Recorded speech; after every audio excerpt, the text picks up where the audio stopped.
Donc, tu as, avec une graphiste, c'est ça ? Elle n'est pas là. Juliette fait une BD, et cette BD s'intitule, mais c'était pas ta première œuvre, hein, tu en avais d'autres. Et là, c'est l'année où j'ai appris que j'étais 10. Donc ça avait du sens. Comment on va enchaîner sur les centres de référence derrière, tu fais un peu la transition. Mais je te passe la parole pour que tu présentes cette BD. Cette BD sera accessible dans le librairie, pas bien loin, parce que vous savez que l'université, on ne peut pas vendre sur place, bon, etc. En tout cas, tu es là, tu seras là dans les stands. Voilà, je te passe la parole. Bonjour, donc je suis Christelle Béchou, je suis dysorthographique et dysgraphique et maman aussi de 3 enfants 10. Donc voilà, j'ai créé cette bande dessinée parce qu'en fait, il existait très peu de supports pour parler aux enfants de ce qui allait leur arriver et de ce qu'était le chemin d'un enfant 10, enfin le parcours pour les parents et les enfants. Donc j'ai créé cette bande dessinée justement pour que ce soit un outil. Donc c'est l'histoire d'une petite fille qui va découvrir, donc une petite fille tout à fait... pardon, j'avais ici la bande dessinée. Très vivante, très créative. Où est-ce que je descends ? Pardon. D'accord. Donc dans un quotidien classique, une famille séparée. Et donc je me suis inspirée bien sûr de ma propre histoire. Et donc elle s'appelle Prune et elle vit un jour chez papa, un jour chez maman. Et tout va bien, elle est très très bien jusqu'à ce qu'on découvre que dans sa maison, elle est maladroite. Sa maman aussi puisqu'elle est 10. Donc la maman ne le sait pas encore. Et voilà, on voit toutes ces maladresses, etc. Et au fur et à mesure de leur journée, donc on découvre... Donc c'est vraiment une bande dessinée inclusive puisqu'elle est écrite de ma propre vision de femme 10. Donc c'est mon point de vue dans ma vie de tous les jours, donc avec ma fille. Donc comme vous voyez là, c'est un petit peu le bazar, etc. Et puis progressivement, donc elles font leur vie comme ça. Et la rentrée arrive, et là c'est la cata. Donc pour la mère et pour la fille. Donc la petite, bon, elle s'éclate. Et ensuite l'école arrive, et c'est là où le fossé va se créer. Donc les devoirs qui vont être difficiles pour la mère et pour la fille. Et puis progressivement, l'enfant commence à souffrir à l'école, à vivre un calvaire. On ne sait pas encore ce qu'elle a. Et elle se pose beaucoup de questions. Donc, je trouvais que c'était intéressant de faire ces questions que se pose l'enfant pour être dans quelque chose d'assez profond. Donc, ces questions, elle les pose souvent à son chien et à sa maman. Et je trouve que c'était bien de se mettre à hauteur d'enfant pour que les enfants puissent comprendre un peu ce qui leur arrive et ce qu'ils vivent. Et que toutes ces questions, en fait, ça correspond à tous les enfants 10. Est-ce que je suis normale ? Est-ce que je suis différent ? Pourquoi ? Etc. Et ensuite, l'école arrive, elle tombe sur une enseignante qui s'acharne un peu sur elle et qui ne comprend pas non plus pourquoi elle a du mal à écrire. Donc elle commence à perdre pied, il y a une phobie scolaire qui s'installe. Elle oublie ses affaires, la maman ramène toujours les affaires en classe, tout le monde se moque.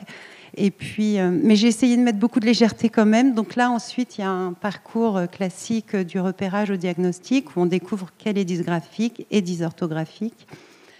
Et puis, donc les parents commencent à mettre toutes les stratégies de compensation qui sont en général, voilà, qu'on peut trouver un peu partout, comme les dinosaures pour compter, les stylos ergonomiques.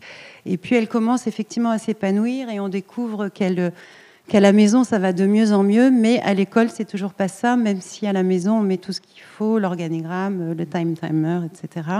Elle sort de l'école régulièrement avec ce regard des enfants sur elle pour sortir de l'école, ce qui est en général très fréquent pour les enfants de sortir de classe pour aller à l'extérieur. Donc là, évidemment, on n'est toujours pas dans l'école inclusive.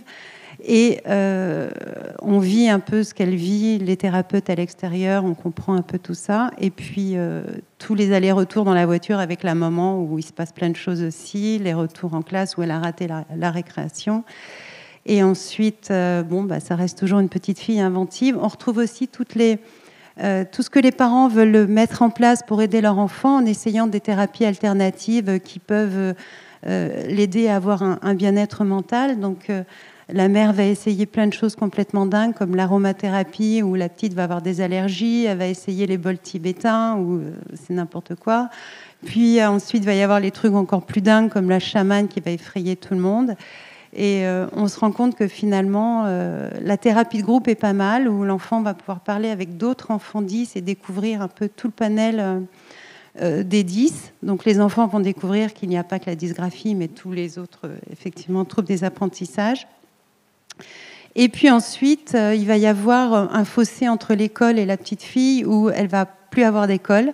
Et les parents vont chercher l'école idéale, ce qui est aussi un peu la quête de nous tous, de trouver l'école idéale. Donc là, c'est pareil, ça va être l'école où c'est n'importe quoi, l'école dangereuse où il y a plein d'expériences pas possibles, l'école chrétienne où c'est hyper n'importe quoi.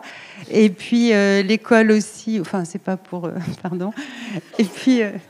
Enfin, parce qu'on essaye toujours un peu tout. Ensuite, l'école qui est archibondée ou très très chère. Enfin voilà, c'est finalement la maman est en quête de cette école et elle va faire l'école à la maison pendant un certain temps.